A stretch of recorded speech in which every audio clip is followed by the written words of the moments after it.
नमस्कार दोस्तों। मैं आज आप सभी को संपत्ति अंतरण अधिनियम ट्रांसफर ऑफ प्रॉपर्टी एक्ट 1882 के संदर्भ में कुछ महत्वपूर्ण बिंदुओं को बताने का प्रयास कर रहा हूं, जो आप पढ़ने वाले विद्यार्थियों के लिए लाभप्रद होगा, बेनिफिशियल होगा। देखिए, संपत्ति अंतरण अधिनियम यानी ट्रांसफर ऑफ प्रॉपर्टी एक्ट जो संपत्ति की बात करता है, प्रॉपर्टी की जो बात करता है, वह कुछ विशेष तरीके की संपत्ति के बारे में ही उपबंध करता है। यानी उन्हीं संपत्तियों का अंतरण इस अधिनियम के अधीन होगा जो इस अधिनियम में बताया गया है। जैसे विक्रय द्वारा कोई संपत्ति जाती है, section 54 transfer of property act देखिए। संपत्ति मॉर्गेज के द्वारा दी जाती है या जाती है, यानी बंधक के द्वारा, तो उसके लिए सेक्शन 58 देखिए। यदि कोई प्रॉपर्टी ट्रांसफर होती है बाय लीज यानी पट्टे के द्वारा, तो उसके लिए सेक्शन 105 पे जाइए। यदि कोई प्रॉपर्टी एक्सचेंज के द्वारा यानी विनिमय के द्वारा होती है, ट्रांसफर या अंतरित एक दूसरे को, तो उसके लिए सेक्शन 118 जाइए। और यदि कोई संपत्ति गिफ्ट के द्वारा किसी व्यक्ति को दी जाती है, दान के द्वारा, तो उसके लिए आपको जाना होगा सेक्शन 122 में। तो जो नॉर्मल तरीके से संपत्ति अंतरण अधिनियम में जो अंतरण बताया गया है, वह अंतरण कितने प्रकार का होता है, इस शब्दों से आप समझ गए होंगे। यानी फर्स्ट हुआ, पहला हुआ, जो पहला पॉइंट है वह है सेल विक्रय। सेकंड हुआ मॉर्गेज यानी बंधक। थर्ड हुआ लीज यानी पट्टा। फोर्थ हुआ एक्सचेंज यानी विनिमय। और फिफ्थ हुआ दान यानी गिफ्ट।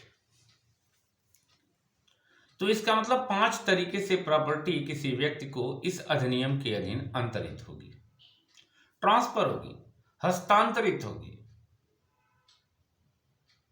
लेकिन बाकी भी जो संपत्तियां हैं उनका अंतरण कैसे होगा? तो देखिए,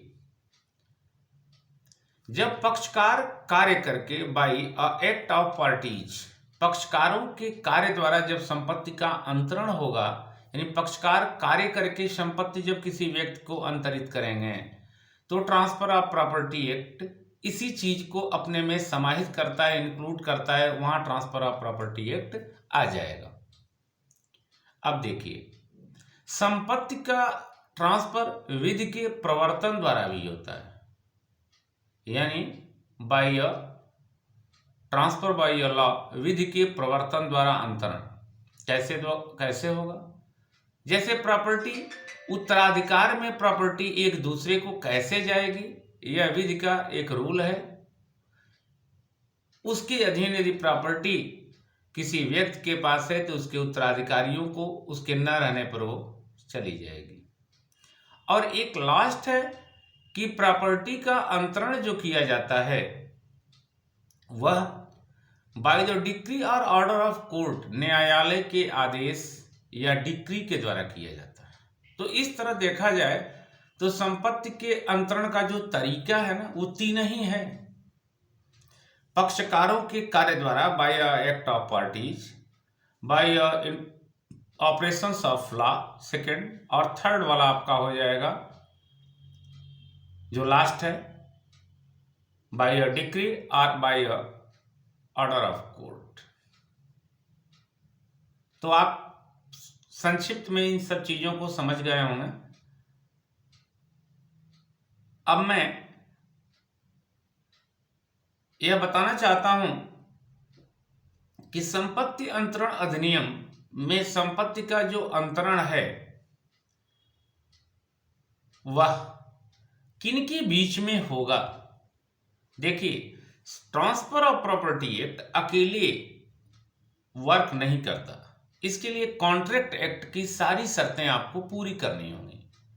यानी कॉन्ट्रैक्ट एक्ट में जो दी गई शर्तें हैं यदि वो फुलफिल हो रही हैं तो यह ट्रांसफर ऑफ प्रॉपर्टी एक्ट बड़ी बेहतर तरीके से इन्फोर्समेंट में आ जाता है, क्योंकि लिखा हुआ पक्षकारों के कार्य द्वारा by act of parties means agreement between two parties, जिसका अर्थ हुआ दो पक्षकारों के बीच में करार। और जब करार शब्द का यूज कर लिया agreement between two parties means both parties are competent except some exceptional matters.